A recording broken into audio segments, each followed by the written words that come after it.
제니스 그룹 창립 10주년 기념 갈라 파티는 서울의 밤하늘을 통째로 빌려온 듯 화려했다. 대한민국을 움직이는 모든 권력자들이 모인 그곳에서 제국의 왕인 최진혁 회장은 자신감 넘치는 태양처럼 빛나고 있었다. 하지만 오늘 그의 곁을 지키는 행성은 그의 아내가 아니었다. 그의 팔에 매달려 노골적인 소유욕과 승리감에 찬 미소를 짓고 있는 여자는 그의 정부인 한유라였다. 그의 진짜 아내 민서유는 연 회장 반대편에서 우아하지만 눈에 띄지 않는 그림자처럼 움직이고 있었다. 그녀는 남편의 거만한 실수를 수습하고 까다로운 투자자들의 비위를 맞추며 이 거대한 제국이 원활하게 돌아가도록 보이지 않는 톱니바퀴 역할을 하고 있었다. 그녀의 얼굴에는 완벽한 미소가 걸려 있었지만 그 눈빛 깊은 곳에는 이 모든 위선에 대한 깊은 피로감이 서려 있었다.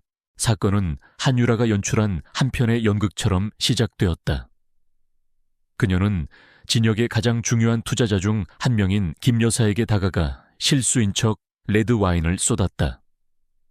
그리고는 즉시 눈물을 터뜨리며 모든 죄를 서윤에게 돌렸다. 어머, 죄송합니다, 사모님. 방금 사모님께서 저를 미셨어요. 그 노골적이고 연극적인 거짓말에 연 회장의 모든 시선이 집중되었다. 서윤은 그 뻔뻔한 거짓말에 순간 할 말을 잃었다. 그녀는 자신의 남편을 바라보았다. 이 명백한 계략을 그라면 당연히 꿰뚫어 볼 것이라 믿었다. 하지만 최진혁은 한유라의 매력과 자신의 오만함에 눈이 먼 상태였다. 한유라는 지난 몇 주간 서윤이 자신을 질투하고 음해한다는 거짓말을 그의 귀에 속삭여왔다. 그는 이 사건을 그 거짓말의 증거라고 판단했다. 그는 서윤의 해명은 들으려고도 하지 않았다. 그는 모든 사람이 보는 앞에서 그녀를 질책했다. 민서윤 그만하면 됐어. 당장 유라 씨와 김 여사님께 사과드려. 당신의 질투는 보기 흉해. 그의 차가운 말에 서윤의 눈에 서렸던 마지막 기대감이 산산조각 났다. 그녀는 울거나 따지지 않았다. 그녀의 목소리는 조용했지만 그 안에는 강철 같은 단호함이 담겨 있었다. 저는 사과할 일이 없습니다. 공개적인 장소에서의 반항은 그의 자존심에 불을 질렀다. 그는 오직 그녀와 한유라만이 들을 수 있는 위협적인 목소리로 속삭였다. 내조하는 아내의 역할조차 못하겠다면 더 이상 이 자리에 있을 필요 없어. 집에 가서 당신 짐이나 싸서 나가. 그것은 마지막 일격이었다. 단순한 모욕이 아닌 해고 통보였다. 한유라는 승자의 미소를 지으며 그 광경을 지켜보고 있었다. 서윤은 그와 그의 새로운 여자를 차례로 바라보았다. 그녀의 눈에 서렸던 피로감은 이제 모든 것을 체념한 듯한 차갑고 맑은 결의로 변해 있었다. 그녀는 결정을 내렸다. 그녀는 김 여사에게 다가가 완벽하고 정중하게 고개를 숙였다. 오늘 저녁을 불편하게 해드려 죄송합니다, 사모님. 그녀는 한유라는 철저히 무시했다. 그리고 그녀는 뒤돌아섰다. 서두르지도 눈물을 보이지도 않았다. 그녀는 스스로 왕관을 벗어던지는 여왕처럼 고개를 든 채 당당하게 연 회장을 걸어 나갔다. 그녀의 조용한 퇴장은 그 어떤 절규보다도 더 강력한 선언이었다. 그들의 호화로운 펜트하우스. 도시의 불빛이 창밖에서 반짝였지만 집 안은 차갑고 텅 비어 있었다. 밖에서는 마치 그날 밤에 부서진 관계를 애도하듯 차가운 비가 내리고 있었다. 서윤은 수많은 명품 옷과 보석에는 손도 대지 않았다. 그녀는 작은 여행 가방 하나에 가장 기본적인 소지품과 노트북, 그리고 몇 가지 소중한 물건만을 챙겼다. 그녀의 행동에는 감정적인 동요 대신 전략가의 효율적인 움직임만이 있었다. 마지막으로 그녀는 손가락에서 거대한 다이아몬드 결혼 반지를 뺐다. 그녀는 그것을 던져버리지 않았다. 그녀는 그의 텅 빈 베개 위에 반지를 조용히 올려놓았다. 그것은 깨끗하고 의도적인 마지막 작별 인사였다. 그녀는 텅 빈 집을 뒤로하고 빗속으로 걸어 나갔다. 그리고 사라졌다. 그녀는 빗속의 거리에서 자신의 휴대전화를 꺼내 유심칩을 분리했다. 그리고 그것을 두 조각으로 부러뜨려 폭우가 쏟아지는 빗물바디 속으로 던져버렸다. 그녀의 실종을 위한 첫 번째 단계였다. 그녀는 뒤돌아보지 않았다. 그녀의 얼굴에는 슬픔이 아닌 비장하고 조용한 결의만이 서려 있었다. 그녀는 도망치는 피해자가 아니었다. 자신의 탈출 계획을 실행하는 전략가였다. 그녀의 부재가 불러올 거대한 혼돈을 예고하며 이야기는 그렇게 시작되고 있었다. 다음 날 아침 최진혁은 지독한 숙취와 함께 거대한 펜트하우스의 침대에서 눈을 떴다. 그의 첫 번째 감정은 짜증과 오만한 만족감이 뒤섞인 것이었다. 그는 민서윤이 집 안 어딘가에서 울고 있거나 혹은 용서를 빌기 위해 자신을 기다리고 있을 것이라 예상했다. 그는 자신이 손쉽게 이길 수 있는 극적인 감정의 대립을 준비하고 있었다. 그는 침대에서 일어나 아내의 이름을 불렀다. 민서윤 대답은 없었다. 집 안은 죽은 듯이 고요했다. 그는 그들의 마스터 침실로 들어섰다. 그녀가 자던 쪽의 침대는 완벽하게 정돈되어 있었다. 그리고 그의 베개 위 아침 햇살 아래 차갑게 빛나고 있는 결혼 반지가 놓여 있었다. 그것은 첫 번째 충격이었다. 이것은 그녀의 일시적인 감정 폭발이 아니었다. 이것은 의도된 선언이었다. 그는 거대한 드레스룸으로 폭풍처럼 걸어 들어갔다. 언제나 그녀의 우아한 드레스와 구두로 가득 차 있던 공간은 거의 텅 비어 있었다. 그와 결혼하기 전부터 가지고 있던 낡고 평범한 옷 몇 가지만이 남아 있었다. 그녀는 그가 준 삶에 그 어떤 것도 가져가지 않았다. 이 사실은 그녀가 그와 그의 세계를 완전히 거부했다는 것을 의미했다. 아파트의 고요함은 더 이상 평화롭지 않았다. 그것은 그를 짓누르는 불길한 정막이었다. 그의 짜증이 치밀어 올랐다. 그는 휴대전화를 꺼내 그녀에게 전화를 걸었다. 하지만 그의 귀에 들려온 것은 전화기가 꺼져 있어 라는 차가운 기계음뿐이었다. 모욕감. 감히 그를 무시해 그의 자존심에 상처가 났다. 그는 그녀가 며칠 안에 돈이 떨어지면 알아서 기어들어올 것이라 스스로를 위안했다. 그는 차가운 무관심의 가면을 쓴 채 회사로 향했다. 그의 정부 한유라가 걱정스러운 척 전화를 걸어왔지만 그는 산만한 태도로 그녀를 대했다. 그의 마음속에 아주 작은 의심의 씨앗이 심어지고 있었다. 이틀이 지나고 사흘이 지났다. 민서윤에게서는 아무런 연락도 없었다. 그녀가 당연히 사용할 것이라 생각했던 신용카드는 단 한 번도 사용되지 않았다. 그녀의 개인 은행 계좌에서도 인출된 돈은 없었다. 그는 그녀의 친구들에게 연락해 보았지만 모두가 그녀를 보지 못했다고 걱정스러운 목소리로 대답할 뿐이었다. 그의 짜증은 서서히 속을 갉아먹는 불안감으로 변해갔다. 이것은 그녀답지 않았다. 민서윤은 조용했지만 언제나 예측 가능하고 책임감 있는 사람이었다. 이 완벽한 증발은 그녀의 성격과는 맞지 않았다. 고요함은 이제 거대한 공허함처럼 느껴지기 시작했다. 일주일 후 그의 불안감은 차가운 공포로 변했다. 이것은 더 이상 단순한 부부싸움이 아니었다. 이것은 실종 사건이었다. 그는 마침내 자신의 권력을 사용하기로 결심했다. 그는 보안팀장을 호출했다. 내 아내를 찾아. 그의 목소리는 낮았지만 그 안에는 명령을 거부할 수 없는 힘이 실려 있었다. 우리가 가진 모든 걸 사용해. 금융추적, CCTV 사설 탐정까지. 그녀가 어디에 있는지 알아내. 유능한 보안팀장은 즉시 움직였다. 하지만 그는 계속해서 막다른 길에 부딪혔다. 금융기록 그녀는 단 한 장의 카드도 단 한 푼의 현금도 사용하지 않았다. CCTV 그녀가 펜트하우스를 떠나 평범한 택시를 타는 장면까지는 확보했다. 하지만 택시기사는 그녀를 복잡한 지하철역에 내려주었고 그녀는 그곳에서 인파 속으로 흔적도 없이 사라졌다고 증언했다. 그녀는 얼굴을 가리는 모자와 평범한 코트 차림이었다. 디지털 흔적 그녀의 모든 소셜미디어 계정은 삭제되었다. 그녀의 개인 이메일 계정은 폐쇄되었다. 그녀는 디지털 유령이 되어 있었다. 시간은 흘러 그녀가 떠난 지 2주가 지났다. 최진혁은 그날 밤도 귀가 먹먹할 정도로 조용한 텅 빈 펜트하우스에 홀로 서 있었다.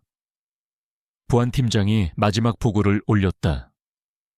회장님 마치 처음부터 존재하지 않았던 사람 같습니다. 어디에서도 그녀를 찾을 수가 없습니다. 땅으로 꺼졌거나 하늘로 솟은 것 같습니다. 진혁은 이제 자신의 책상 위에 놓아둔 결혼 반지를 바라보았다. 그의 마음속에서 차가운 공포는 서서히 끔찍한 깨달음으로 변해가고 있었다. 그는 단지 조용하고 순종적인 아내를 내쫓은 것이 아니었다. 그는 자신이 상상조차 할 수 없는 엄청난 능력을 가진 한 여자를 내쫓은 것이었다.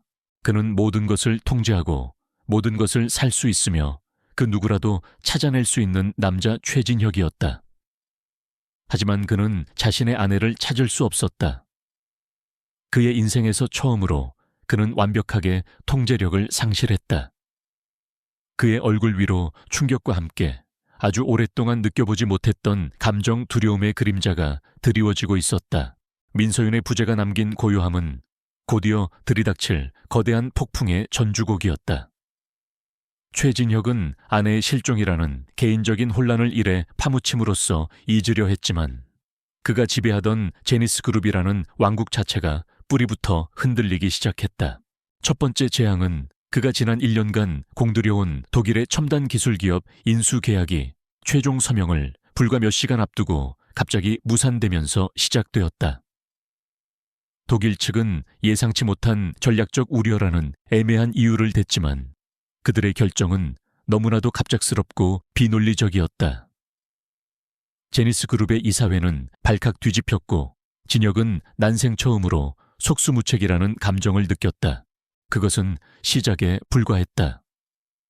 며칠 뒤 그룹의 가장 수익성 높은 금융부서의 심장인 독점적인 인공지능 트레이딩 알고리즘이 갑자기 오작동하기 시작했다. 마치 스스로의 핵심 논리를 거스르는 것처럼 알고리즘은 하루아침에 수천억 원의 손실을 내는 재앙적인 거래들을 쏟아냈다. 최고의 기술팀도 그 원인을 찾아내지 못했다. 그리고 마침내 최악의 일격이 날아왔다. 연이은 악재로 제니스 그룹의 주가가 폭락한 틈을 타 오랜 경쟁 상대였던 피닉스 캐피탈이 적대적 인수합병을 공식적으로 선언했다. 그들의 공격은 너무나도 완벽한 타이밍에 제니스의 가장 취약한 부분을 정확하게 파고들었다.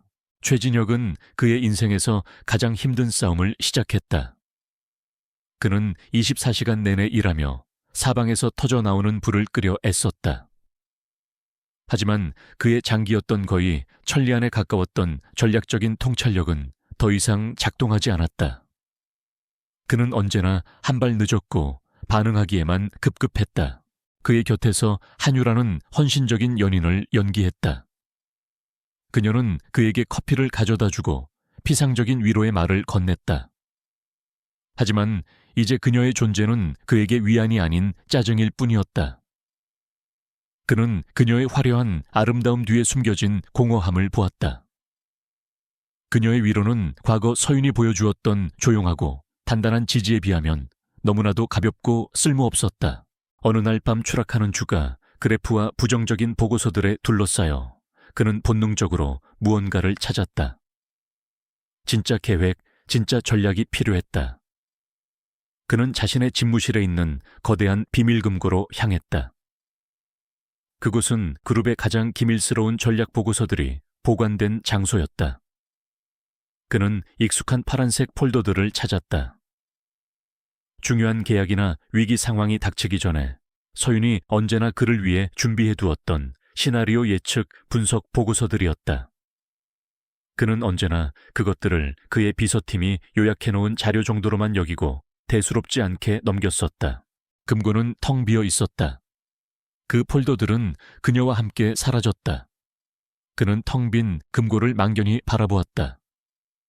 마치 물리적인 충격을 받은 것처럼 그의 머릿속에서 모든 것이 연결되기 시작했다. 무산된 독일 인수 계약, 오작동하는 알고리즘, 적대적 인수합병의 타이밍. 이 모든 것이 그가 무심코 넘겼던 그녀의 분석 보고서에서 그녀가 경고했던 시나리오들과 정확하게 일치했다. 그는 미친 듯이 IT 부서장에게 전화를 걸었다. 우리 트레이딩 알고리즘 기초 코드를 누가 작성했지? 돌아온 대답은 충격적이었다. 핵심 로직은 1111이라는 익명의 분석가가 쓴 박사 논문을 기반으로 만들어졌다는 것이었다. 그는 다시 M&A 팀장에게 전화를 걸었다. 독일 측이 제기했던 마지막 우려사항이 뭐였나? 그 우려사항은 몇 주 전 서윤이 그의 책상 위에 올려두었던 메모의 내용과 토시 하나 다르지 않았다. 마침내 그는 끔찍한 진실을 깨달았다. 그의 모든 주요 성공을 이끌었던 유령 전략가, 천재적인 분석가 시빌리, 바로 그의 아내 민서윤이었다. 그는 회사의 카리스마 넘치는 얼굴이었을지 모르지만 그녀는 회사의 두뇌였다. 그리고 그는 자신의 손으로 그 두뇌를 내쫓아버린 것이다. 그는 의자에 주저앉았다.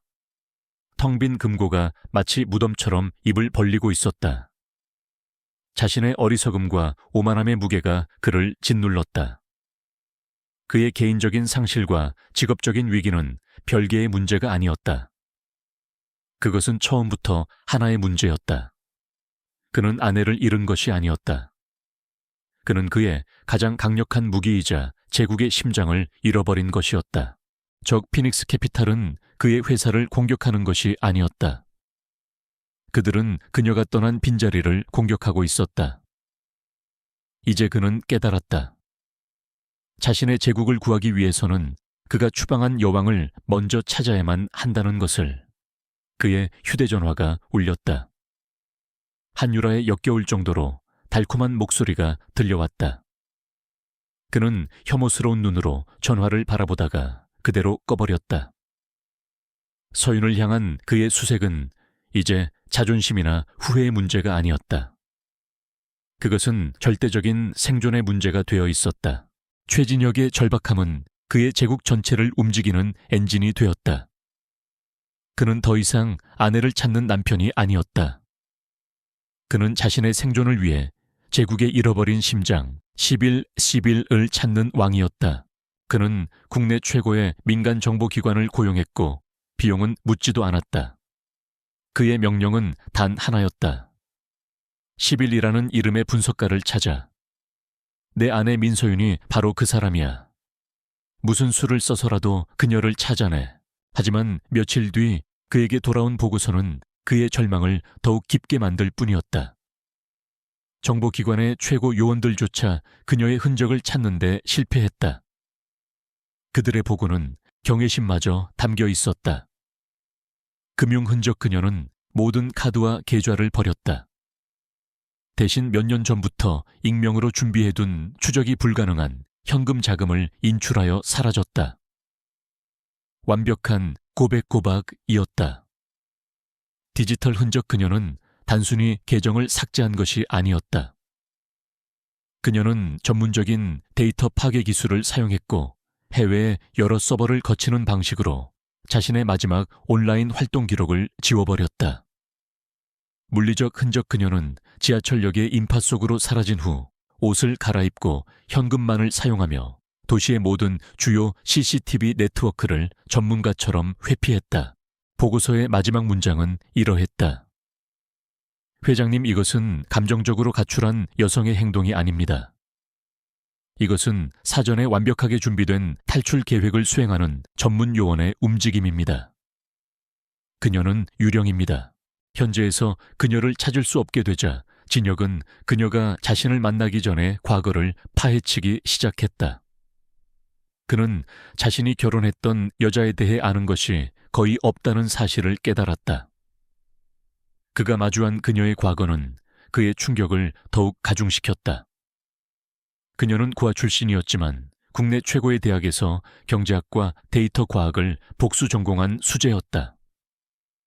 졸업 후 최고의 투자 회사에 입사했지만 회사 내부에 거대한 부패 스캔들을 폭로한 뒤 자신의 신념을 굽히지 않고 미련 없이 사직했다.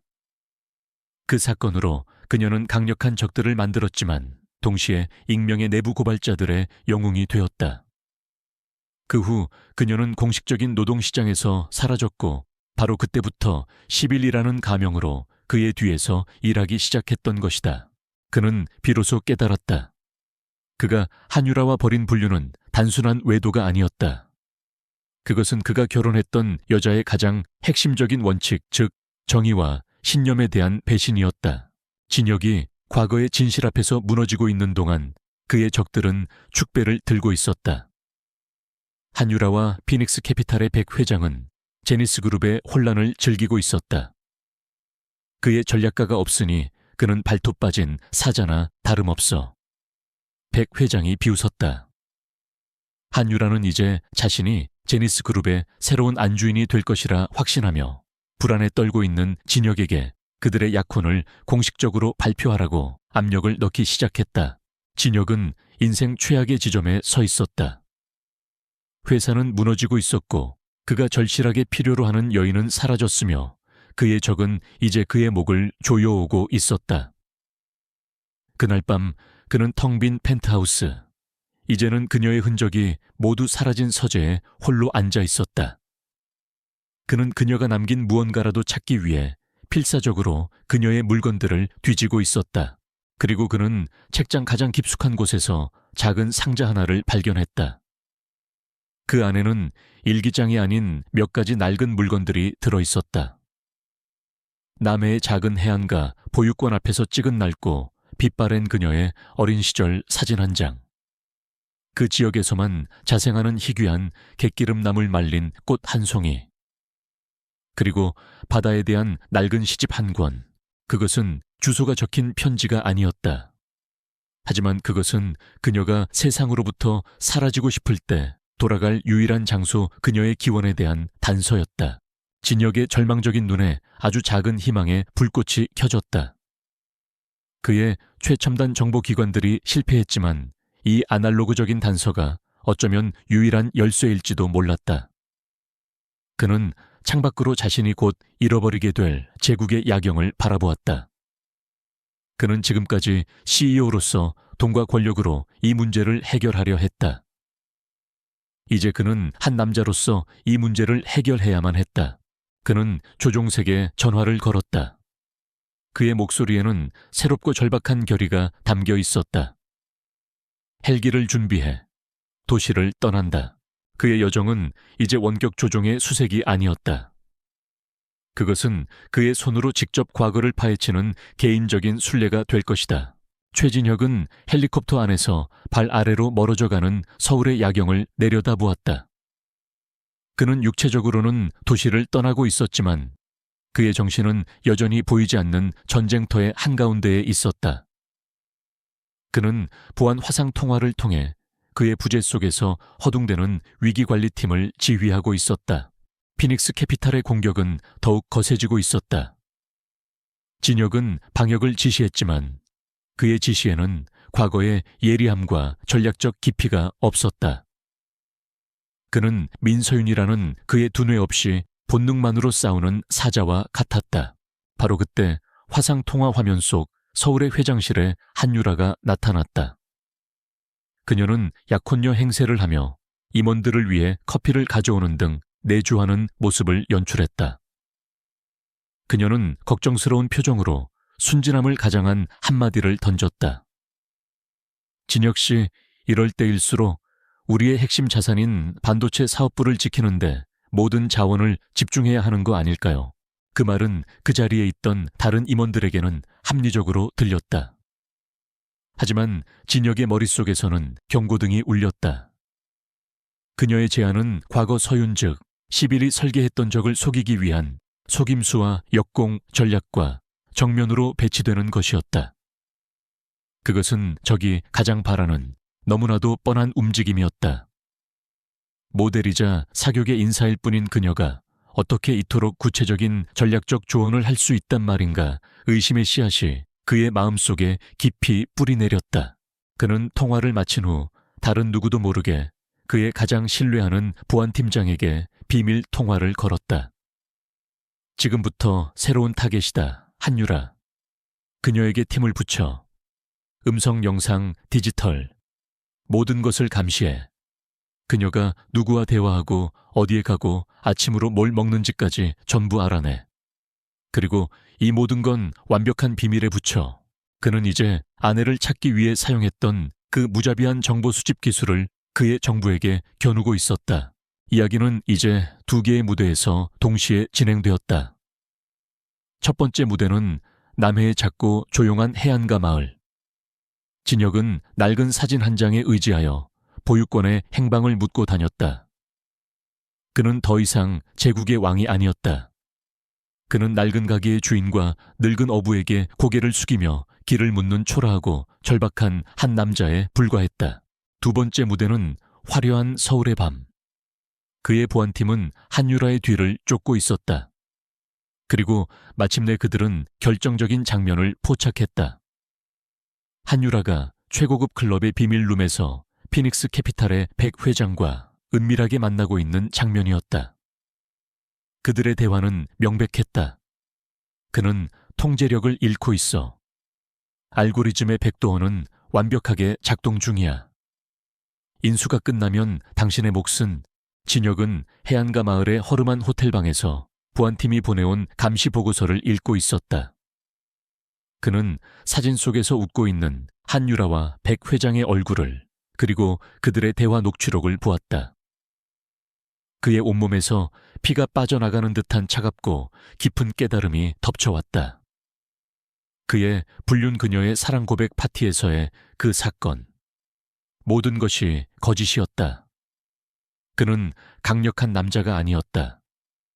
그는 세상에서 가장 오래된 게임에 놀아난 어리석은 사냥감에 불과했다.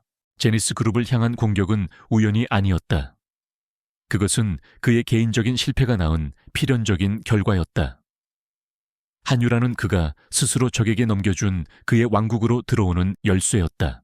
그는 호텔방에 홀로 앉아 있었다. 밖에서는 그가 잊고 있던 바다의 소리가 들려왔다. 그는 자신의 오만함이 만들어낸 폐허 속에서 완전히 부서져 내렸다. 그는 이제서야 자신이 민서윤에게 저지른 배신이 단순한 도덕적 실패가 아니라 그의 모든 것을 앗아갈 수 있는 전략적 재앙이었음을 깨달았다. 그때 그의 휴대전화가 다시 울렸다. 보안팀이 보낸 새로운 메시지였다.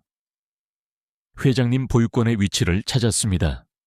그리고 민서윤 씨에 대한 추가 정보입니다.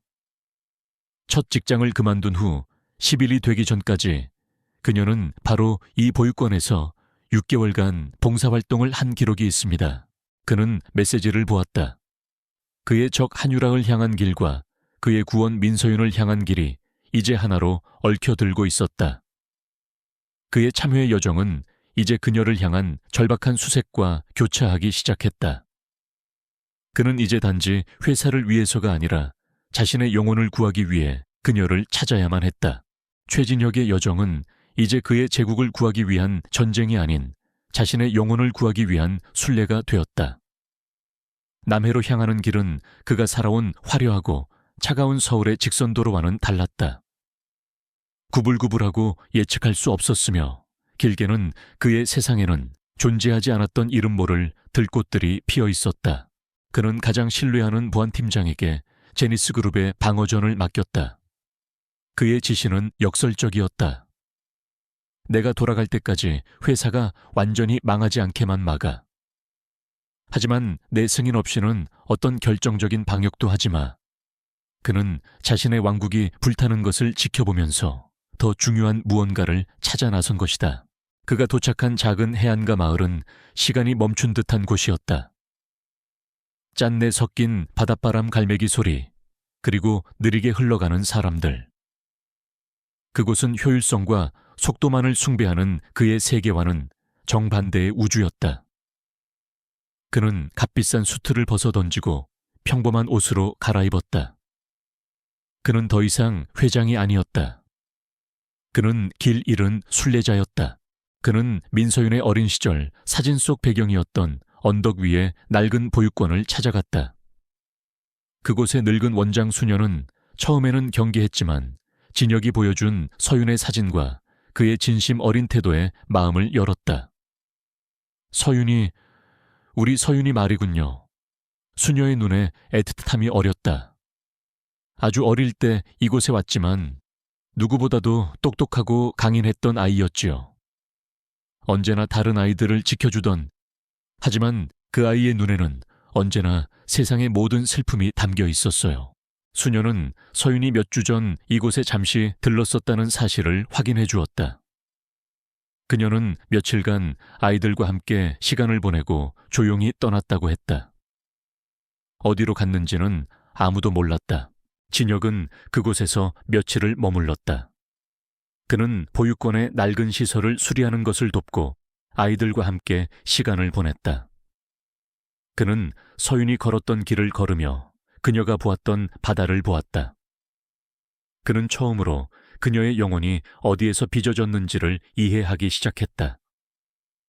그녀의 강인함, 그녀의 정의감, 그리고 그녀의 깊은 슬픔의 근원을 밤이면 그는 서울로부터 오는 끔찍한 보고서들을 받았다. 제니스 그룹은 피를 흘리며 무너져 가고 있었다. 한유라와 백 회장은 그의 부재를 리더십의 붕괴라며 조롱했고 이사회는 그에게 등을 돌리기 시작했다. 그의 모든 것이 사라지고 있었다. 하지만 이상하게도 그의 마음은 서울에 있을 때보다 더 평온했다. 그는 잃어버리고 있는 것들의 허무함을, 그리고 자신이 진정으로 찾아야 할 것의 가치를 깨닫고 있었다. 그는 서윤이 떠나기 전 수녀에게 남긴 마지막 말을 전해 들었다. 저는 이제 괜찮아요, 수녀님. 제가 있어야 할 곳을 찾았어요. 이제는 제가 다른 사람들을 지켜줄 수 있을 것 같아요. 그녀는 도망친 것이 아니었다. 그녀는 자신의 새로운 삶을 시작한 것이었다. 진혁은 그녀를 찾아야만 했다. 그녀에게 용서를 구하기 위해서만이 아니었다. 그는 그녀가 찾았다는 그 새로운 삶의 일부가 되고 싶었다. 그의 순례는 마을의 작은 도서관에서 새로운 단서를 찾게 했다. 그는 서윤이 봉사활동을 했던 그곳에서 그녀가 최근에 빌려갔던 책들의 목록을 보았다. 대부분은 경제와 전략에 대한 책들이었지만 그 중에는 이 지역에 낙후된 어업을 현대화하는 것에 대한 전문 서적들이 섞여 있었다. 그는 직감했다. 그녀는 숨어 있는 것이 아니라 움직이고 있었다. 그는 마을 사람들과 대화하기 시작했다. 그는 최근 마을의 젊은 어부들이 익명의 컨설턴트의 도움을 받아 새로운 유통조합을 만들고 IT 기술을 이용해 직거래 판로를 개척하여 큰 성공을 거두고 있다는 이야기를 듣게 되었다. 그 컨설턴트가 바로 민서윤이라는 것을 그는 확신했다. 그의 수색은 이제 한 여인을 찾는 것이 아닌 한 지역의 경제를 바꾸고 있는 보이지 않는 리더를 찾는 것으로 바뀌었다. 그의 오만함이 완전히 무너져 내린 자리에서 그녀에 대한 깊은 경외심이 자라나고 있었다. 그는 자신이 내쫓은 것이 순종적인 아내가 아니라 세상을 바꿀 수 있는 능력을 가진 여왕이었다는 사실을 깨달았다. 마침내 그는 그녀를 찾았다. 하지만 그 만남은 그가 상상했던 것과는 완전히 다른 방식으로 이루어질 것이다. 최진혁의 수색 끝에 마주한 민서윤은 그가 상상했던 모습과는 완전히 다른 사람이었다. 그녀는 가난과 슬픔 속에 숨어 지내는 도망자가 아니었다. 그녀는 자신이 스스로 건설한 작은 왕국의 여왕이었다. 그녀는 활기가 넘치는 어촌의 수산물 협동조합 사무실에 있었다. 더 이상 화려하지만 답답했던 사모님의 드레스가 아닌 실용적이지만 세련된 옷차림의 그녀는 화이트보드 앞에서 어부들을 상대로 열정적으로 무언가를 설명하고 있었다. 그녀의 입에서는 블록체인 기반의 공급망 관리 빅데이터를 활용한 시장 동향 분석 같은 이 작은 어촌 마을과는 어울리지 않는 전문 용어들이 쏟아져 나왔다. 어부들은 그녀를 선생님이라 부르며 절대적인 신뢰와 존경의 눈빛으로 그녀를 따르고 있었다. 그녀가 바로 이 낙후된 마을의 경제를 바꾸고 있는 익명의 컨설턴트였다. 진혁은 회의실 뒤편에서 말없이 그 모든 광경을 지켜보았다. 갈라 파티의 그날 밤 이후 처음으로 마주한 그녀의 모습.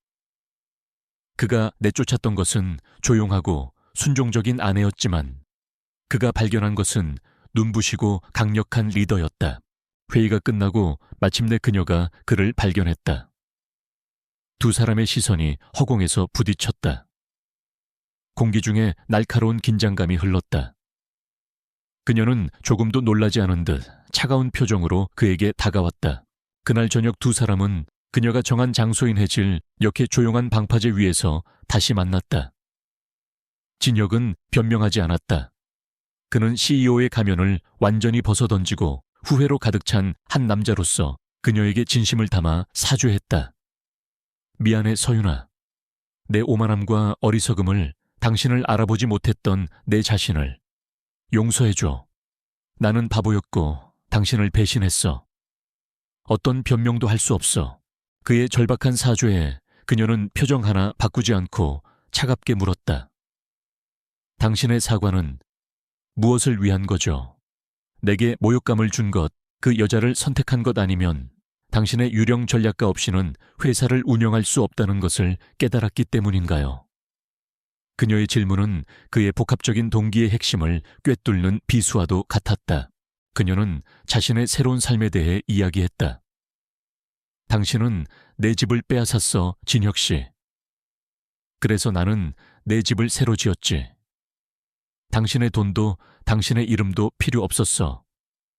나 자신만 있으면 됐으니까. 나는 여기서 행복해.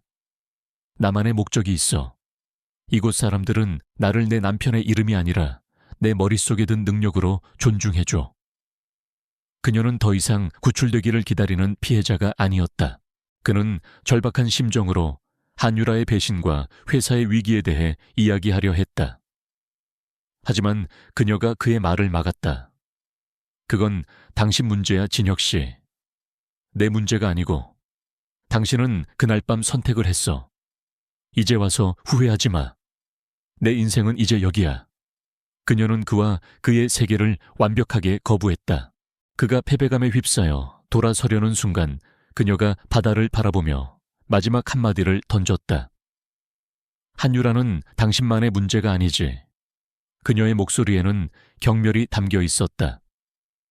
그녀는 시장의 질서를 해치는 스파이고 백 회장은 약자를 잡아먹고 사는 하이에나야. 그들이 이기게 둬서는 안 돼. 그것은 그를 돕겠다는 약속이 아니었다.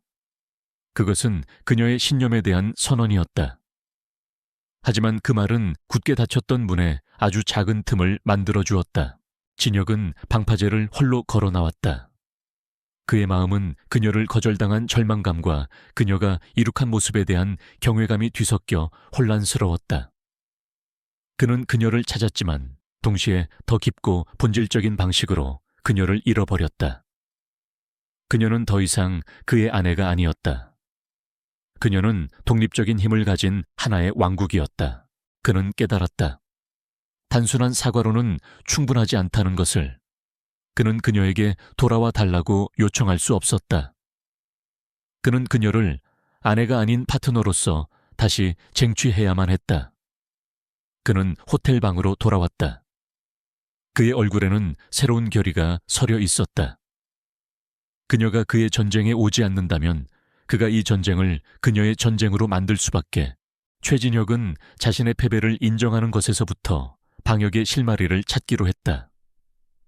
과거의 그였다면 결코 하지 않았을 방식이었다. 그는 민서윤을 아내로서 되찾으려 하는 대신 그녀의 원칙과 신념에 호소하기로 했다. 그는 다시 한번 그녀와의 만남을 요청했다. 이번에는 감정적인 사죄가 아닌 냉철한 비즈니스 제안을 위해서였다. 그는 그녀의 작은 협동조합 사무실로 찾아갔다. 그곳은 이제 그의 영토가 아닌 완벽한 그녀의 영토였다. 그는 테이블 위에 자신이 밤새 준비한 모든 것을 올려놓았다. 한유라와 백 회장의 모든 배신 행위가 담긴 감시 보고서, 그들의 산업, 스파이 행위와 주가 조작에 대한 증거 자료들, 그리고 마지막으로 제니스 그룹의 임박한 파산과 그로 인해 길거리로 나앉게 될 수천 명의 직원들의 명단이 담긴 회사의 암울한 재무 보고서. 그는 자신의 모든 자존심을 내려놓고 고개를 숙였다. 아내에게 집으로 돌아와 달라고 부탁하러 온 것이 아닙니다. 그의 목소리는 낮고 진솔했다. 저는 오늘 실패한 CEO로서 제가 아는 최고의 전략객에 간청하러 왔습니다. 그는 그들이 함께 이룩한 회사를 구해달라고 부탁했다. 제니스 그룹은 더 이상 저만의 것이 아닙니다. 당신의 전략과 당신의 비전 위에 세워진 회사입니다. 그것은 우리의 유산입니다. 그곳에서 자신의 인생을 바쳐 일해 온 수천 명의 사람들은 저의 이기적이고 용서받을 수 없는 어리석음 때문에 모든 것을 잃어서는 안 됩니다. 그리고 그는 자신이 가진 가장 소중한 것, 바로 지배권을 포기하는 마지막 카드를 꺼내 들었다. 그는 밤새 변호사를 통해 작성한 법적 구속력을 가진 서류를 그녀의 앞에 내밀었다. 당신에게 나를 위해 일해달라고 부탁하는 것이 아닙니다. 나의 파트너가 혹은 나의 상사가 되어주십시오. 이 서류는 제 개인 지분의 51%, 즉 회사의 경영권을 당신에게 양도한다는 내용입니다.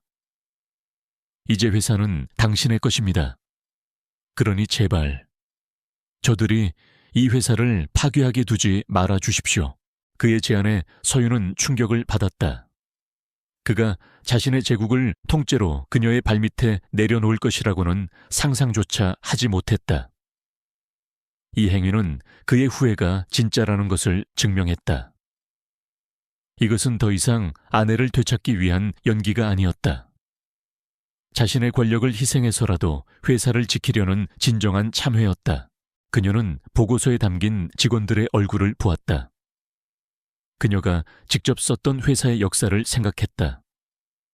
그리고 거짓과 속임수로 승리하려는 한유라와 백 회장의 오만한 얼굴을 떠올렸다. 그녀의 핵심 원칙인 정의와 신념이 그녀를 움직였다. 그녀는 감정적인 수락 대신 차갑고 전략적인 결정을 내렸다. 그녀는 지분 양도 서류를 그의 앞으로 다시 밀어냈다. 지분 양도는 필요 없습니다. 나는 당신의 것을 빼앗지 않을 겁니다. 하지만 도둑과 거짓말쟁이들이 승리하는 것을 가만히 보고 있지도 않을 겁니다. 당신을 돕죠. 내 방식대로. 그녀는 자신의 조건들을 제시했다. 첫째, 나는 서울로 돌아가지 않습니다. 모든 작전은 여기서 지휘할 겁니다. 둘째, 당신은 내게 회사의 전략적 방어에 대한 절대적인 권한을 위임해야 합니다. 당신의 이사회는 나의 지시에 따라야 합니다. 셋째, 이 모든 것이 끝나면 제니스 그룹은 이 마을의 지역 경제를 지원하기 위한 영구적인 재단을 설립해야 합니다. 진혁은 그녀의 모든 조건을 한치의 망설임도 없이 받아들였다. 당신이 원하는 건 뭐든지. 그 순간 그들의 새로운 동맹이 이번에는 완벽하게 그녀의 조건 아래에서 체결되었다. 그녀는 더 이상 그의 아내도 부하 직원도 아니었다. 그녀는 사령관이었다. 그녀는 사무실의 거대한 화이트보드로 다가가 마커를 집어들었다. 그리고 제니스 그룹과 피닉스 캐피탈의 기업 구조를 그려나가기 시작했다. 그녀의 눈빛은 다시 10일의 눈빛으로 돌아와 있었다. 좋습니다, 최 회장님. 그녀의 목소리는 날카롭고 전문적이었다. 적의 현재 상황에 대해 브리핑하세요. 지금부터 우리의 방역을 시작합니다. 숨어있던 여왕이 마침내 전쟁터로의 복귀를 선언했다. 민서윤의 작은 어촌 사무실은 하룻밤 사이에 제니스 그룹의 심장부를 지휘하는 원격 전쟁 상황실로 변모했다. 최진혁의 팀이 설치한 최첨단 보안통신 장비들을 통해 그녀는 서울의 메인 이사회실과 직접 연결되었다. 처음 서울의 임원들은 이 낯선 시골 여자의 지휘를 받는 것에 대해 노골적인 의심과 반감을 드러냈다. 하지만 그녀가 화상회의 화면에 처음 모습을 드러냈을 때 모든 것은 바뀌었다. 그녀는 자기소개나 서론 따위는 생략했다. 그녀의 눈빛과 목소리는 그들이 전설로만 듣던 전략가 11의 그것이었다. 그녀는 화면에 피닉스 캐피탈의 전체 전략을 해부한 지도를 띄웠다. 그녀는 그들의 다음 3가지 공격 루트와 한유라의 스파이 행위가 제니스의 어떤 핵심 약점들을 노출시켰는지를 오차없이 예측하고 설명했다. 그녀의 차분한 권위와 압도적인 통찰력 앞에 이사회의 모든 의심은 경외감으로 바뀌었다. 회의실에 함께 앉아있던 최진혁은 그녀의 제2 지휘관으로서 묵묵히 그녀에게 힘을 실어주었다. 여왕의 방역이 시작되었다. 그녀의 전략은 단순히 방어하는 것이 아니었다. 그것은 적의 심리를 역이용하는 치명적인 함정이었다. 첫 번째 기만 작전. 그녀는 백 회장이 한유라의 조언에 따라 제니스의 반도체 사업부를 공격할 것이라 예측했다. 그녀는 의도적으로 마치 반도체 사업부를 지키기 위해 모든 자원을 쏟아붓는 것처럼 위장했다. 백 회장은 미끼를 물었고 그의 주력 부대를 그곳에 집중시켰다.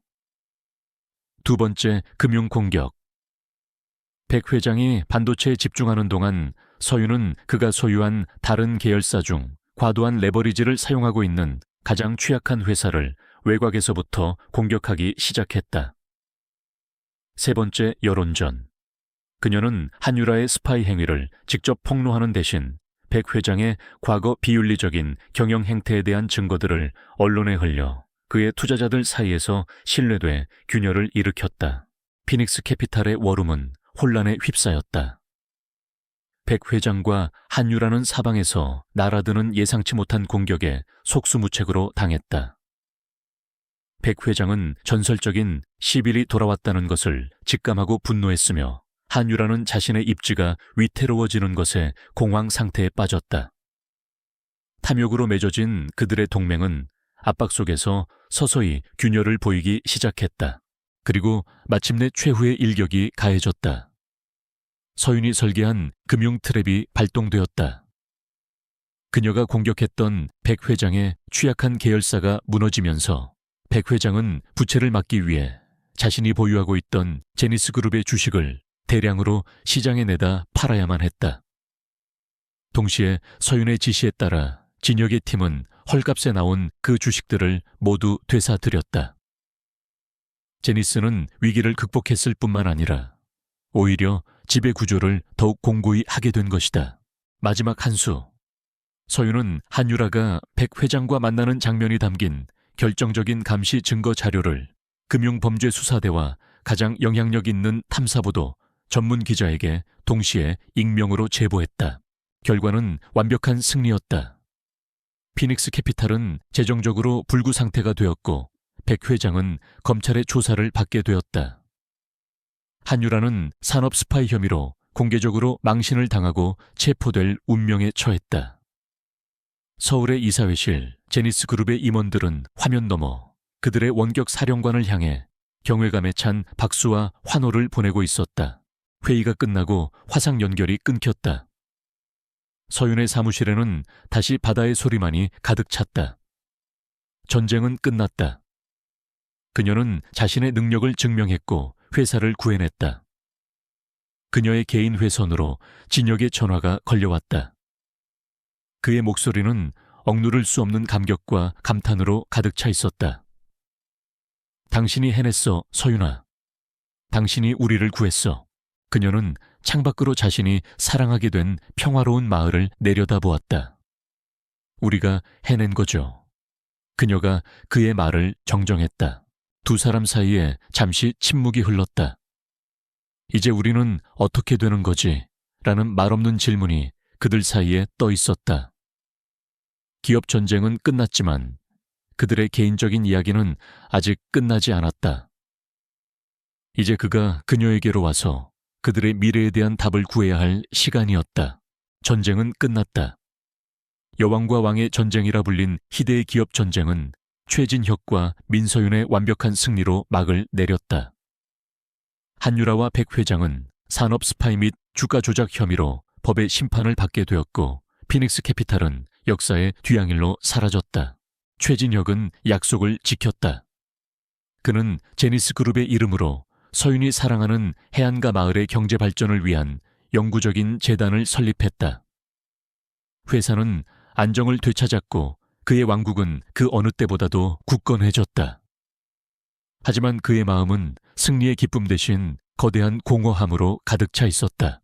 그는 마침내 자신이 진정으로 원하는 것이 무엇인지를 깨달았다. 그는 이사회에서 중대 발표를 했다. 그는 자신의 가장 신뢰하는 부사장을 CEO 직무대행으로 임명하고 자신은 당분간 경영 일선에서 물러나겠다고 선언했다. 그리고 그는 다시 헬리콥터에 올랐다. 그것은 방문이 아니었다. 귀환이었다. 그는 해안가 마을에 도착했지만 서윤에게 바로 달려가지 않았다. 대신 그는 자신이 한 약속을 자신의 손으로 직접 이행하기 시작했다. 그는 더 이상 값비싼 수트를 입지 않았다. 그는 작업복을 입고 재단 사람들과 함께 땀 흘리며 일했다. 그는 어부들을 위해 새로운 물류 창고를 짓는 것을 도왔고 아이들을 위한 작은 도서관을 설립하는데 자신의 사재를 털었다. 서윤은 멀리서 그런 그의 모든 행동을 지켜보고 있었다. 그녀는 그의 말뿐이 아닌 그의 행동을 보았다. 그녀는 그의 오만함의 마지막 껍질이 벗겨지고 평범한 노동의 가치 속에서 진정한 기쁨을 찾아가는 한 남자의 모습을 보았다. 그녀의 마음을 굳게 닫고 있던 마지막 빗장이 조용히 풀리고 있었다. 몇 주 후 그는 마침내 그녀를 찾아왔다. 그는 그녀가 자신을 거부했던 바로 그 방파제 위에서 그녀를 기다리고 있었다. 계절이 바뀌어 이제는 시원하고 부드러운 바닷바람이 불고 있었다. 그는 더 이상 CEO가 아니었다. 그는 사랑에 빠진 한 남자였다. 회사는 안정됐어, 서윤아. 우리의 유산은 이제 안전해. 하지만 내 제국은 텅 비어 있었어. 나는 내 세상이 서울의 그 마천루 꼭대기에 있다고 생각했지. 내가 틀렸어. 내 세상은 사람들이 자신의 손으로 무언가를 만들고 계약서보다 신뢰가 더 중요한 바로 이곳에 있었어. 그의 목소리는 바다처럼 깊고 진실했다. 나는 당신에게 내 세상으로 돌아와 달라고 부탁하러 온 게 아니야. 당신의 세상에 나를 받아달라고 부탁하러 왔어. 더 이상 방문하는 회장님이 아니라 이곳에서 당신과 함께 삶을 짓고 싶어. 그는 그녀의 앞에서 한쪽 무릎을 꿇었다. 그의 손에 들린 반지는 그가 예전에 주었던 거대한 다이아몬드가 아니었다. 그것은 이 마을의 바다빛을 닮은 작고 소박한 진주 반지였다. 민서윤, 당신은 내 회사에 숨겨진 여왕이었어. 이제 내 심장의 유일한 여왕이 되어주겠어. 낡은 직함들은 모두 버리고 그냥 진혁과 서윤이 되자. 나와 결혼해서 바로 이곳에서 새로운 삶을 함께 만들어주지 않겠어. 서윤의 눈에서 기쁨의 눈물이 흘러내렸다. 이것이 그녀가 사랑에 빠졌던 오만한 CEO의 가면 뒤에 숨겨져 있던 진짜 남자였다. 그녀의 네라는 대답은 망설임 없는 행복의 선언이었다. 이야기는 서울로 돌아가는 장면으로 끝나지 않았다. 그것은 두 사람이 손을 맞잡고 그들의 새로운 공동의 집이 될 작은 마을을 향해 방파제를 걸어가는 모습으로 끝을 맺었다. 수평선 너머로 새로운 날의 새벽이 밝아오고 있었다. 첫 장의 폭풍우는 이제 머나먼 기억이 되었고 그 자리에는 맑게 갠 하늘과 새로운 시작의 약속만이 남아있었다.